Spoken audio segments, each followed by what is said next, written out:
భద్రాచలం వరకు నేను ఒక రాత్రి ప్రయాణమై వెళ్ళాను. నైట్ బస్సులో వెళ్ళాను. ఆ సహోదరుడు, ఆ భార్యాభర్తలు ఇద్దరు హాస్పిటల్లో పనిచేస్తారు. వాళ్ళ ఇంటికి వెళ్ళి పొద్దున్నే తలుపు తట్టాను. వాళ్ళు మెలకువతో ఉన్నారు, నేను వస్తాను తెలిసి. శుభ్రంగా ఒక గది అరేంజ్ చేశారు. అన్న ఇక్కడ ఉండండి, ఈ రాత్రి మీటింగ్ ఉంది, పగలు కాస్త రెస్ట్ తీసుకోండి, నైట్ జర్నీ చేసి వచ్చారు,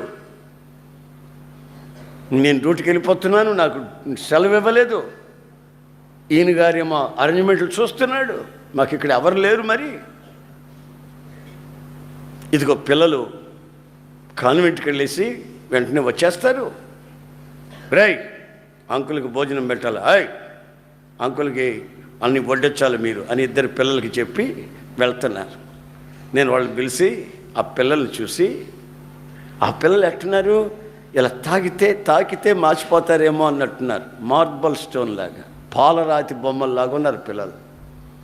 నేను వాళ్ళు పిలిచి, ఎంత చక్కటి బిడ్డలు ఇచ్చాడయ్యా దేవుడు మీకు, వాళ్ళు చూస్తేనే కడుపు నిండిపోతుంది అన్న కాసేపు ఉండండి, మీకు వాళ్ళ సంగతి తెలుస్తుంది అన్నారు. ఏంటమ్మా అలాగంటామని, అదే మేము వచ్చేసరికి మీకు వాళ్ళ సంగతి తెలుస్తుంది అన్నా, పాలరాతి బొమ్మలో ఇంక వాళ్ళ అందసందాలు మీకు తెలుస్తాయి అన్నా అంటే వెళ్ళిపోయారు.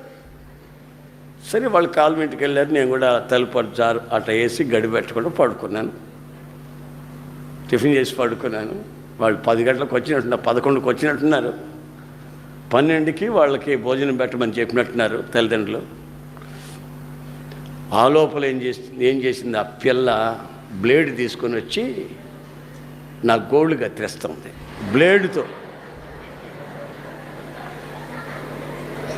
ఆ గోర్లు కత్తిరించిపోయి, నేను నిద్రపోతున్నా, గోర్లు కత్తిరించిపోయి కాలు కోసిన అన్న లేదు చూస్తే ఈ పిల్ల సైతాన్ పోవాడిగా అన్న. పొద్దున్నే అంత ముచ్చటగా కనబడిన పిల్ల, అంత అందంగా కనబడిన పిల్ల, సరే 2-3 గంటలైన తర్వాత అది చేసిన పనికి రక్తం వచ్చేసింది నా కాలుకి, బొట్టనెలకి. ఏం చేస్తున్నాను, గోర్లు కత్తిరిస్తున్నాను. లోపలికి వచ్చామంటే కీళ్ళ కొడతాను బాగా అని బయటకు వెళ్ళిపోయింది. మళ్ళీ ఇటు తిరిగి పడుకుంటే కింద నుంచి దబ్బణం తీసుకొని పొడిచాడు. కింద చూసే కుక్క ఏమో అని చూస్తే కుక్క కాదు, ఈడు దబ్బణం తీసుకొని పొడుస్తున్నాడు నన్ను ఈ మీద.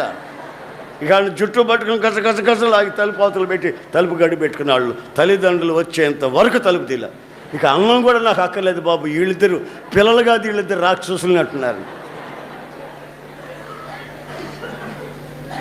ఎక్కడుందండి అందం, ఎక్కడుంది నాకు అర్థం కాదు. అందం ఎక్కడుంది, ఆ వయసు మీద కొంచెం అందంగా అనిపిస్తారు అంతే. అది తెలవక ఈ దద్దమ్మలకి,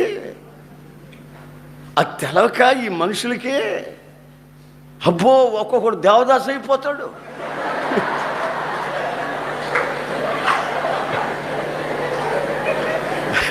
ఒక్కొక్కడు దేవదాసు, నువ్వు లేకపోతే బతుకేలేదు అంటాడు. నేను నా జీవితంలో పెళ్ళే చేసుకోవాలంటాడు. తెలివి తక్కువడు.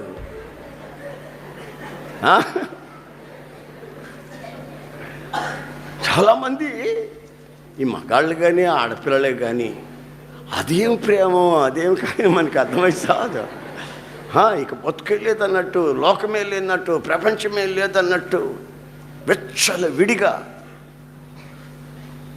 మనసు కోరుకున్నట్లు, శరీరం ఆశించినట్లు దరిద్రపు బ్రతుకులకి తెగించేస్తారు, తుచ్చమైన అభిలాషలకి. అయితే బైబిల్ అంటుంది, నీవు చంద్రబింబమంత అందాన్ని సంపాదించాలి. ఎంతసేపు చూసినా ఆ అందం తరగకూడదు. తరగకుండా ఉండాలంటే గుణం అనే అక్షయ అలంకారం నువ్వు పొంది ఉండాలి. పై వేషాలు కాదు, పై అందాలు కాదు,